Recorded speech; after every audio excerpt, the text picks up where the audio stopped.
I worked for the British Foreign Office. I became a British ambassador. I was a British diplomat for 20 years. I was always very patriotic to be British. I was very, very proud. I remember when I first became a British ambassador and first went out in my own flag car with the Union Jack flying on the front as the ambassador, you know, I had a lump in my throat. It was a proud moment for me. It was only 6 months after that I discovered that in the country where I was ambassador, we and the Americans were shipping people in order for them to be tortured. And some of them were tortured to death.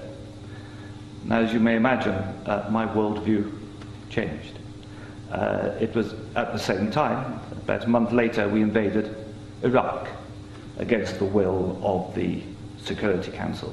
Not just without permission of the Security Council, but in the full knowledge that if it had gone to the Security Council, we would have been voted down.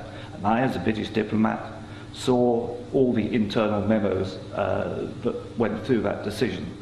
I know for certain, I used to be head of the FCO unit that monitored Iraqi weapons of mass destruction.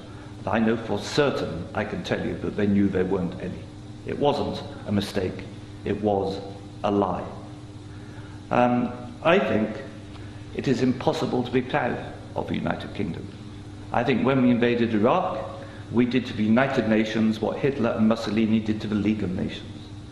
And I think what we've done since, where the truth is often much hidden in the bombing. If you look, Libya, disaster now, we bombed it. We killed 15,000 people when NATO bombed Sirte, something they never told you on the BBC.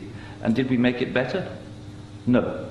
I saw in Uzbekistan, I saw the gas contract signed by Enron and a company called Unocal, which George Bush Sr.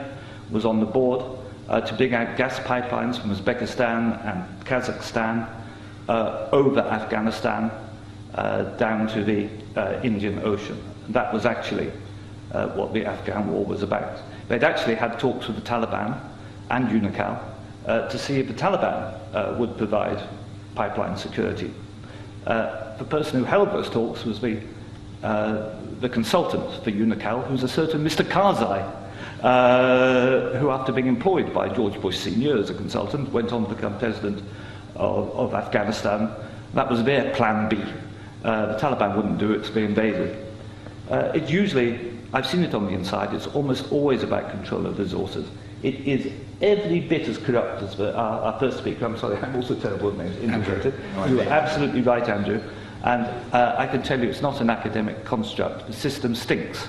Westminster stinks. The British government is deeply, deeply immoral. They don't care how many people they kill abroad if it advances them. And anybody who votes no is voting to support a psychologically flawed, a pathological state, which is a danger in the world, a rogue state, a state prepared to go to war to make a few people wealthy.